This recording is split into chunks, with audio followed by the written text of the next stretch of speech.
California's sanctuary state status under attack next. On this edition of News Conference, they have to start complying with federal law. U.S. Attorney General Pam Bondi threatening to steamroll California's sanctuary state status. This as the legislature considers a new bill that would keep the Department of Corrections from cooperating with immigration agents. We talked with the author of the California Values Act, the state's sanctuary law, former LA City Councilman Kevin De Leon. It is the worst thing. The president has also pledged an investigation into California's high-speed rail project, a probe legislative Republicans this week said is overdue. We talked with Republican Assemblywoman Alexandra Macedo of the Central Valley.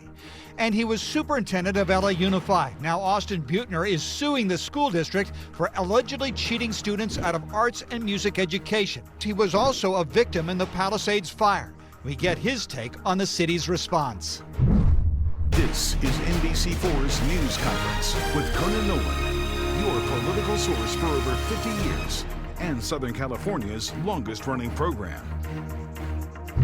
Good morning and welcome to the Tom Brokaw News Center here at Universal City. Thanks for joining us. It is perhaps the most prominent disconnect between the White House and the state of California. The issue of illegal immigration and California's status as a sanctuary state, which the Trump administration says it will no longer tolerate. This was Attorney General Pam Bondi recently. And if you don't comply with federal law, we will hold you accountable.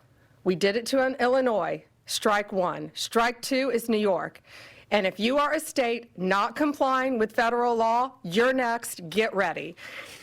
In 2017, the legislature passed and the governor signed the California Values Act, Senate Bill 54, which, among other things, prohibits state and local law enforcement from arresting or detaining people for immigration agents, limits the sharing of personal information of any undocumented immigrant, requires schools, hospitals, and courthouses to limit or stop immigration enforcement on their premises. The author of Senate Bill 54 was then the leader of the California Senate, Kevin De Leon, who until recently was a member of the Los Angeles City Council. Thanks for joining us. Thank you for having me. I'm interested in your take about what we're seeing out of this White House. Well, I think it's as advertised. It's not shocking. I have friends and colleagues who are currently elected officials and non-elected officials who are shocked at the swift shock and awe, if you will, of this administration. This administration made it very clear during the presidential election what they would do specifically, especially when it comes to the most vulnerable. In this